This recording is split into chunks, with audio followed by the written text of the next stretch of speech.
welcome to the TM Boiler Room Breakdown. This episode is sponsored by Selkirk TV. Want to give those guys a big shout out.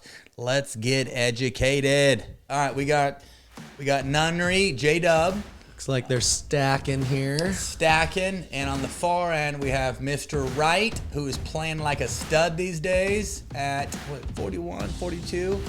Guy's playing pretty well. And he's playing with Benny. This is last year in La Quinta, California, at La Quinta Resort. It was a beautiful club. The tournament's called the Masters, and as you see, all players are wearing white. Little Wimbledon dress code. Wimby. Okay, Nunn is serving to Ben. J-Dub's gonna thump a third. Okay, hey, drive your third. Drive, drop combo. You know, drive your third, drop your fifth. Okay, got herself a dinking point cross court here. Obviously, J-Dub is probably a bit more, tuned into his game this year than he was last year. Yep. But was still playing very well last year at this time. Kind of interesting pattern so far. Every other ball, J-Dub has gone outside foot, inside foot, outside foot, inside foot. So clearly not trying to let Ben get any rhythm at all on that backhand side.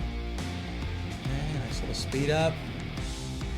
Ooh, Point gets back to neutral here. Nunn's looking to go again. Benny is known to block on that backhand slide. Let's take a look again. All right. So J-Dub drives the third, gets a shorter reply, drop, comes in. As K-Mac just mentioned, moving the dinks around. Outside, inside. Yep, Matt's inside foot, Benny's outside foot. Never the same location. Matt's inside, Benny's outside. Benny's starting to do a little creation with that backhand dink. Catch the outside edge of the ball. And something that Wright does well. So, tip down, straddles on the, or doesn't straddle, but, plays the right. But, that same look Can easily be a speed up. Yeah, can easily be a speed up, and he holds it well. It's a lot of that tip down disguise. Looks like he is going to speed up, but he doesn't. We get moving the ball around a little bit. That looks to Ernie here, nothing there. Speed up, Ben blocks, punch, block, back to neutral. Nunnery tries to go back behind him. Yep. And hang on real quick.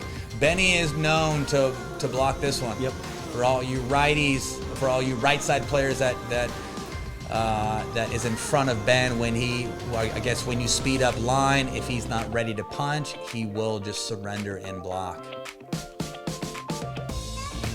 Doesn't panic. And this is that little speed up. So it's like, he takes a little step back, right? So he's not following his slide, He's falling off. Stable location yellow. So it looks like he's right. not as stable, but he's at a decent location and the ball is in yellow. Let's see here. But he kind of takes a little step back. Anchor Sit down, go, top of the tape, see ya. And for viewers at home, when we talk about the slide, it's not that you can't take a step back, but when he does here and when he pulls the trigger, you notice how his momentum right after he speeds up is still carrying him backwards. So if you can plant on that back leg and get your momentum going back forward, you're good to go. But when you're falling off the shot, you're often not in position on the next one to be there for the volley. Kind of looks like that's what happened here, why they lost the point on this one. Okay, so we got point number 2 here. Okay, Benny's dropping to J-Dub. J-Dub takes it out of the air. And it looks like Matt is now looking to take that ball to the Get a little more foot. aggressive. Yep. Speed up. Good defense there. And for all you left side players, that dink that J-Dub is hitting, that dink that J-Dub is hitting towards Maddie's inside foot, that is necessary for any left side player. Okay, got some long grindy stuff here. Yeah. Okay, drop. Looks like it kind of floats a little bit. Ben second guesses being aggressive, attacking, but it got down just enough. and it looks like Matt could have probably been aggressive here, but decides just to dink. Takes one off his inside foot. And speed up. Yes. Inside. Get moving him around a little bit. So So Nunnery tries to be creative out of the air there. Probably not the right shot selection. Seems like one that you're using when you're feeling like you just need something different, right? Wasn't feeling like the standard was going to get it done. Most of the time, I don't think that is going to work. I think they kind of got a little lucky that it ended up getting the job done here, but not one of these standard shot selections. Yeah, something I'm looking for as well is when J-Dub pops up this back end thing, you can see Benny's knuckles. Looks like he's there's a little added hand activity, and usually when you see those knuckles, hang on. So that's this one right here. So J-Dub pops this up. Look at the location too. It's all location driven. Right. And something. I mean, if J-Dub is pulled this far off the court, it looks like there's some open space in the middle. He may just want to dink back towards Maddie's inside foot, but he decides to go cross. Hang on. So this one right. Boom. So the knuckles roll. Nunnery sees it. Nunnery does a great job of flicking this thing out of his right hip, and you got to be pretty strong. Backhand. Yep. You got to be pretty strong to get that sucker down and to get something on it. You see Benny. Yeah, Benny looks to be aggressive here. J-Dub is sitting on a forehand. Ben stays backhand.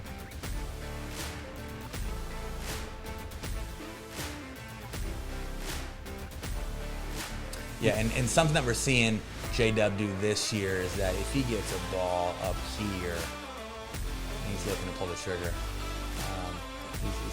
He's not just cutting it. Yeah, and he's looking to be a bit more aggressive. Comes with that different paddle position, like we talked about. When you kind of have your wrist up and cocked, it's definitely more of a slicing, dinking position. You can start to drop the head of the paddle a little bit lower. Drop the head. It's a little easier to come over the top of it, which is a better idea for creating offense and attacking. When he means drop the head, he means 6 o'clock. Sit down, get that 6 tip o'clock. down. And we all know Kohler loves his 6 to midnight. Tip down, speed up. Tip up, clean up. Looks like Maddie tries to go up J-Dub's line, and J-Dub says, hey, not in this house. I'm getting that thing down. Hang on real quick.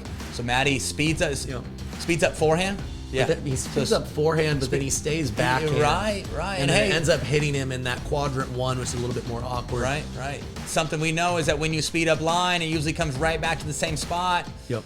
And as we see here, Maddie sped up line. It came back, but he decided to take a backhand. Something that Yates does very well is that he'll speed up forehand on the right.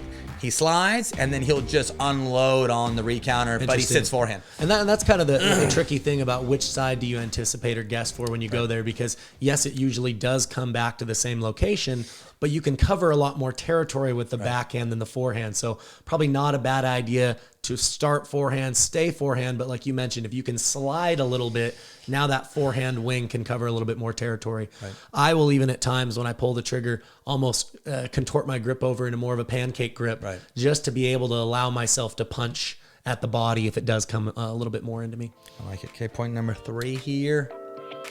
Okay, we got Nunn serving with that. I think that's a Franklin paddle, but it had a different graphic on it. Was that the La? Sorry. Nunnery's playing with the La and Randall Emmett paddle. I do not believe that. Still a thing. This might be a collector's item. Hey, could be a collector's item. Hang on to it. Okay, and let's take a look at J-Dub's technique here. Yep. Okay, it looks so return comes. Heavy backspin. Yeah, he goes down. Yep. Yeah, tip down. But he curls around the ball to use that spin to create a little bit more shape. And around, lift it. He's in.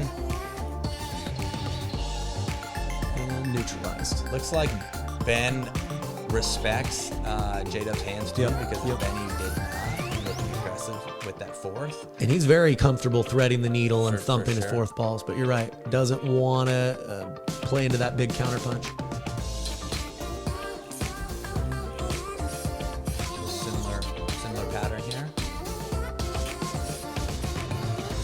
Doing a lot of dinking up the line.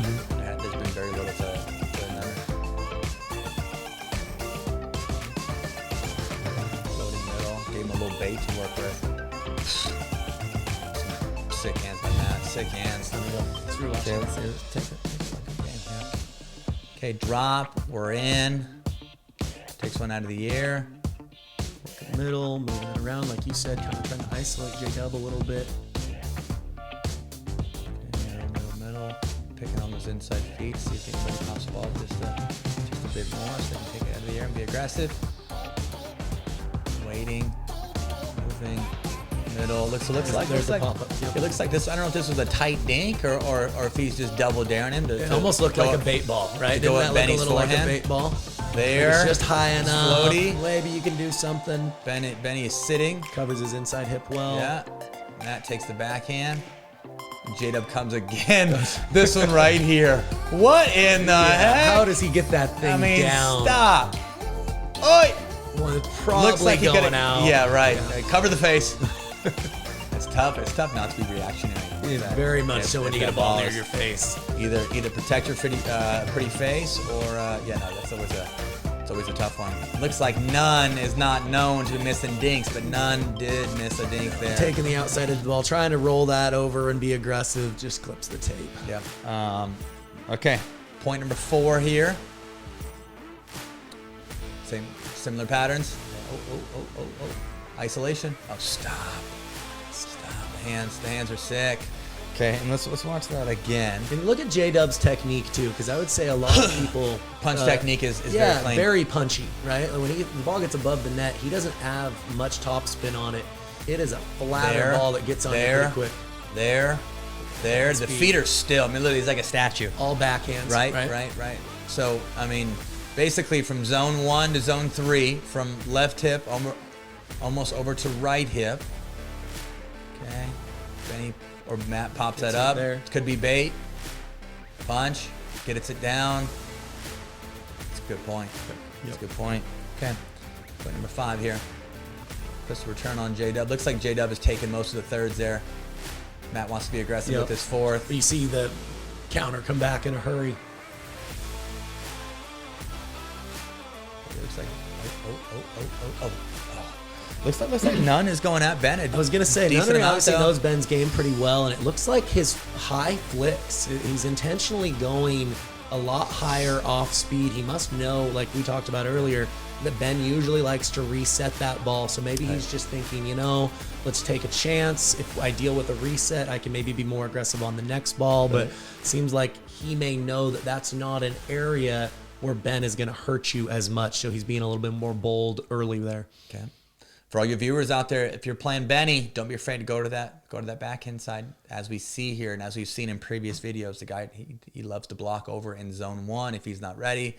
If he sees it well enough, he will punch it back with some authority. We obviously and if you keep going, right? You get the first one there, he'll block. Bold, but if you keep trying to go through him, he'll show you that he obviously has the hands. Take a look at Wright Newman this last tournament. They went at him a ton. They did.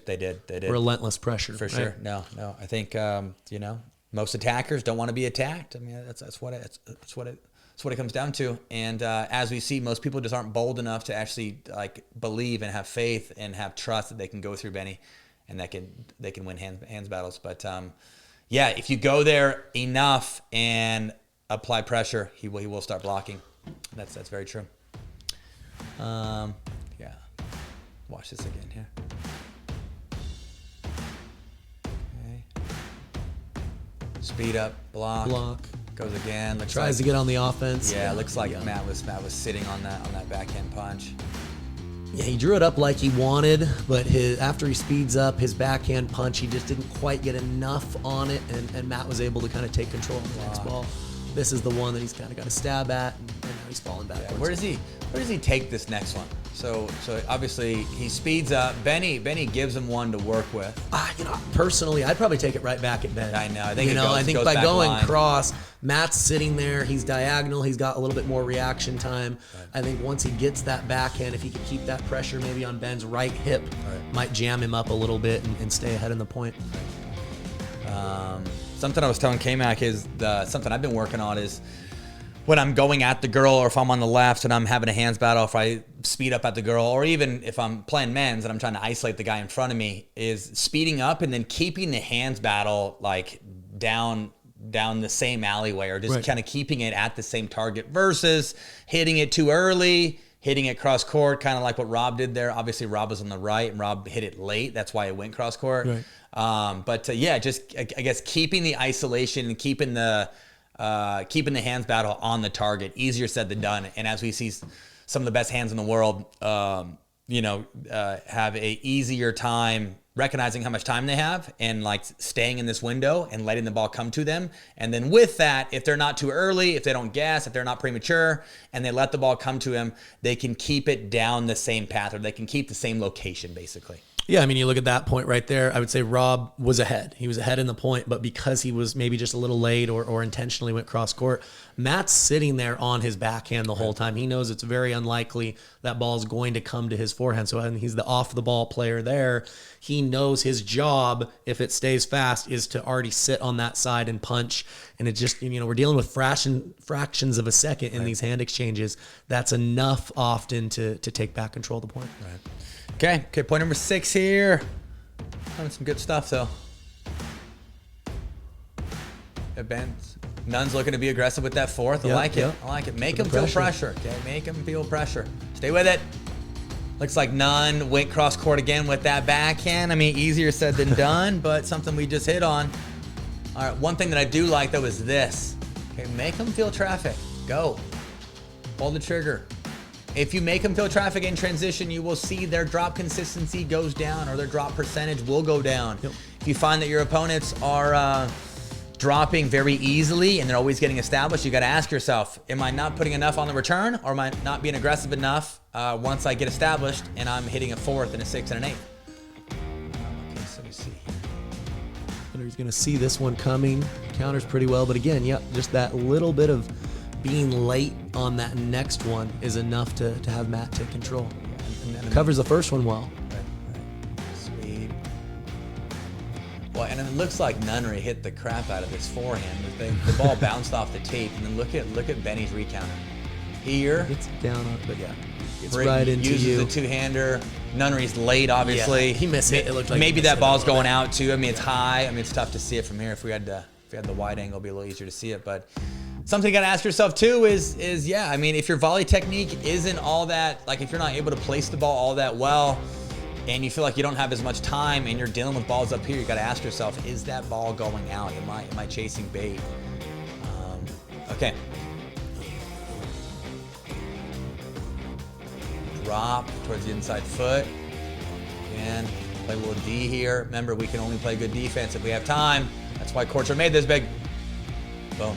Like it. Here we go. This is the back angle into the grind. This is the angle we like. You can see the spin, see the shape. Nice. For all you amateurs out there, if you're watching this and your dink placement is always to the outside of the court, this should tell you that there is a ton of value with picking on inside feet, especially if you have somebody that wants to take over, that likes to be aggressive on the left. Yeah, it is crazy how much Matt's forehand dink looks like his attack. He kind of jumps a little, has a little hop to it. Very much looks so. very similar to his speed up. All right, so let's see here. Looks like a high percentage point. Nobody seems to really be isolated. Everybody's just kind of playing the correct or the right location, moving the ball around and letting it open up more organically here.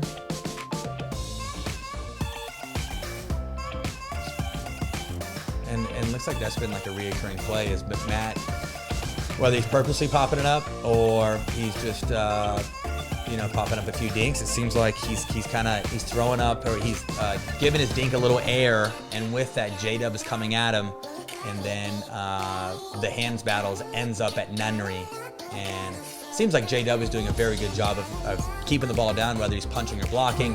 But it seems like a good majority of these points that the hands battle ends up in nunnery's corner.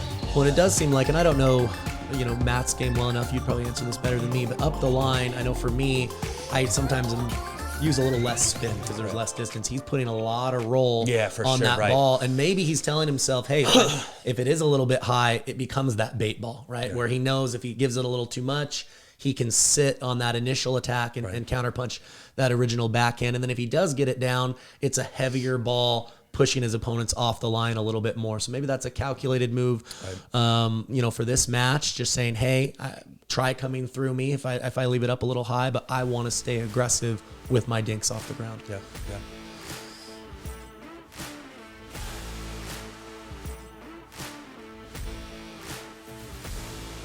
Okay, backhand here.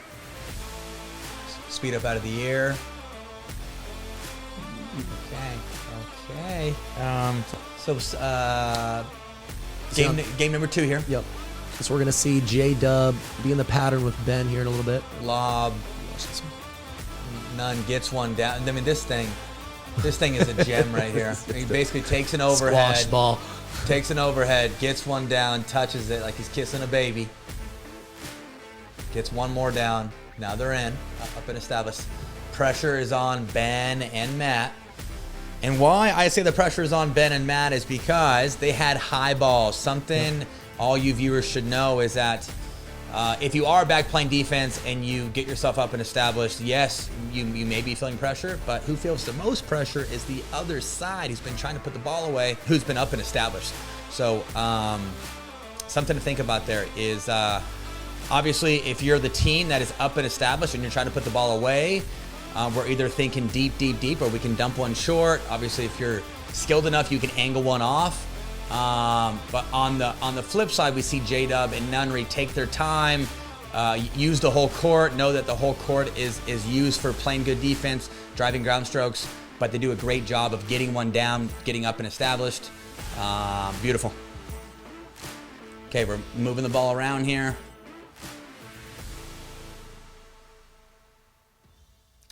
Looks like he probably could have popped that one too. Yeah. You know. I think everybody's respecting everyone's hands, because I would say they're more patient, more conservative.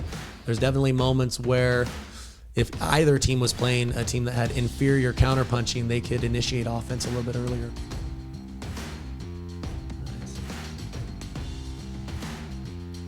Like those last 2 balls for Ben shows how much he respects J-Dub's hands by just staying in the dink.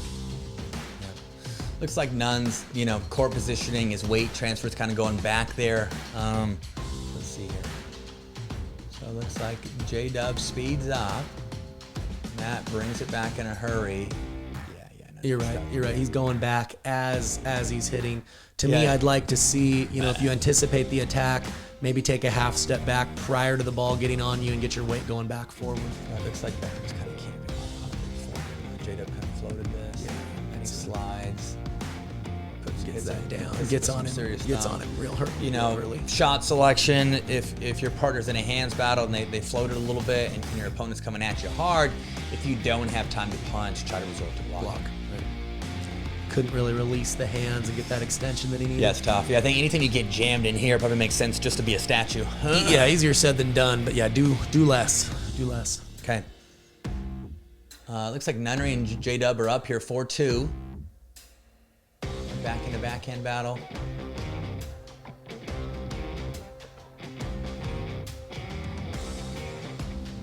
Matt tries something a little sneaky down in his yellow zone. Looks like J-Dub is on it. This might be the first bait ball that J-Dub gave Matt, right? Where he gives him a taste of his own medicine. Nice. Nunnery does a great job with this backhand punch, and actually his backhand punch is probably one of his main attributes. The guy can really clock it. See the point going on here. Speed up. Nunnery sitting. Boom. Beauty. Beauty. It's not a bad time for a bait ball either. I mean, I know for me, when I get a forehand that I can take out of the air, yellow zone, there's always that seed planted of getting a little creative. Should I? You almost feel like it's passive not to do something aggressive there, but against elite counterpunchers trying to go through the body. Stay disciplined, hang in there. There's got to be something better. Usually doesn't get the job done. And for all you viewers out there, understand that even if you do have a ball that seems kind of likely and you kind of want to speed up, if you keep dinking aggressively, if you keep moving your stuff around, either your opponents will make an unforced error, they'll put their socks on the same way, or they will give you a better ball to work with that's up a little higher. So hang in there. Hang in there. And if you watch, most of these points, there's been a lot of yellow zone balls that all 4 people have had out of the air, but most of the time they're showing good discipline. Yep. They're moving the ball around, like you said, waiting for a better ball. Okay.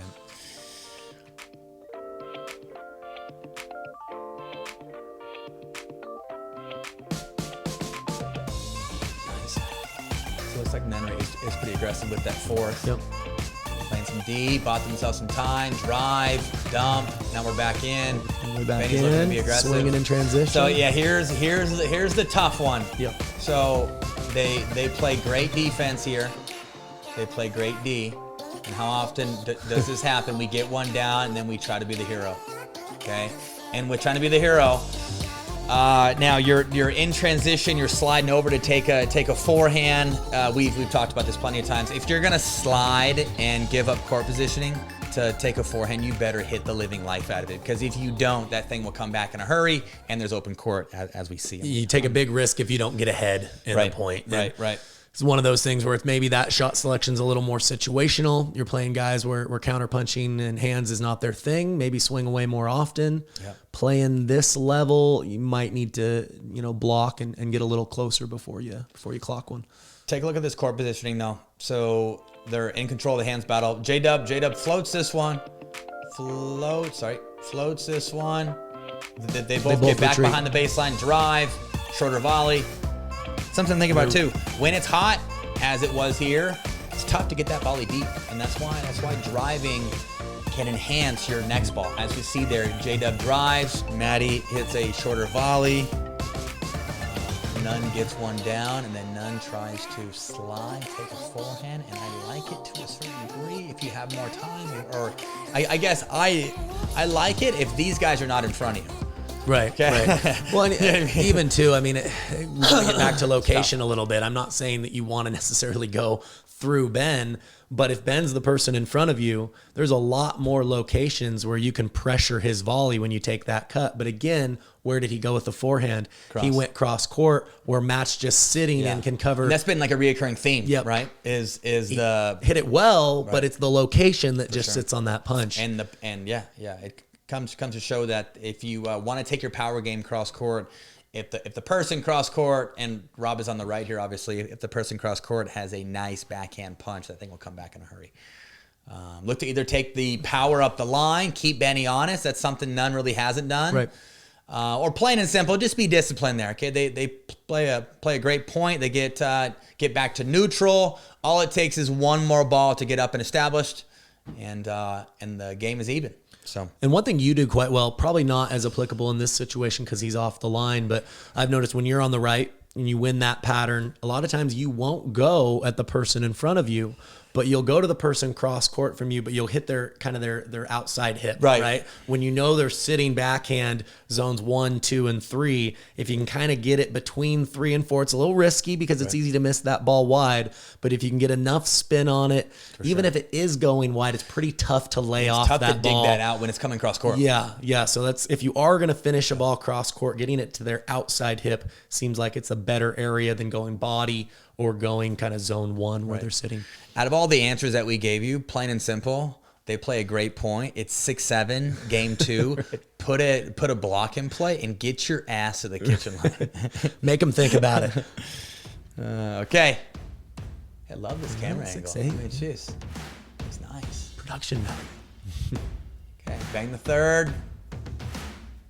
Look at the D. Look at the D. Hey. Get one down.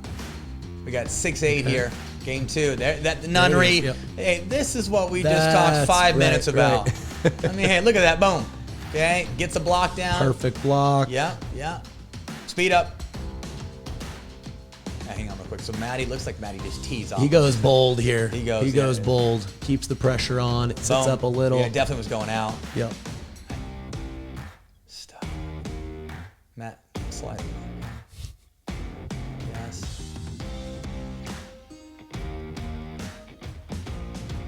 Yeah, looks like he goes at 9 again. That's 2 in a row. And he just both goes are going cross court out the body. I mean, anytime.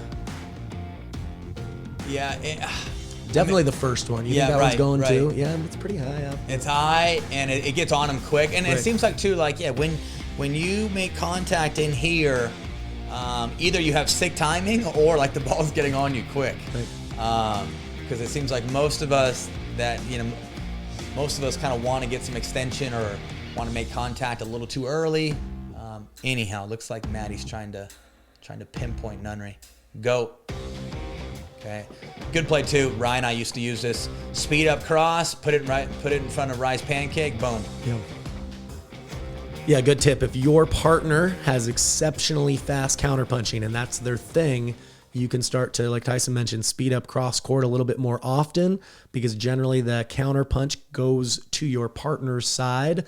So if fast hands is their thing, the occasional disguised speed up cross court can get them a little bit more involved. Yep. Taking a look at mix too, I don't know if girls hit this better. To be honest, or usually like the two-hander hits it better. But when you speed up cross to a two-hander, if they're sitting on it, the person that's in front of that two-hander usually gets clocked. Yeah, that's kind of a different category. Comes back in a hurry, but something to think about. Yeah, if you are on the right and you're dinking cross court, kind of look to see what your opponent does with their backhand. Are they using two? Are they using one? Are they getting enough power with their backhand? If they're not, then that's a great play to use. Speed up cross court, put the ball in front of your partner that loves to counter, and then they can clean up with their hands. And like you mentioned earlier, tracking ability too. Because you're sitting backhand, you're eager for the ball to come there, but if you don't have great discipline on recognizing when you need to let a ball go, you can rev up the RPMs a little bit more. Until they're willing to let one go, you can go big like Matt did here and just kind of dare them into playing everything. And again, it's a game of inches. You're just looking for that little edge, that little window to get you over the top. It's true. And there's something about speeding up cross court and like tracking ability just being tougher, or being like, it's tougher to see the ball going out when it comes cross court. It seems like when it's up the line. Yeah, like the vision's like right on it. It's more of like this tunnel focus, and it's a little easier to see it. I agree. And you're used to having people speed up line more at you. Getting sped up on cross court, I know for me, there's always a little bit of a surprise element because it doesn't happen quite as often.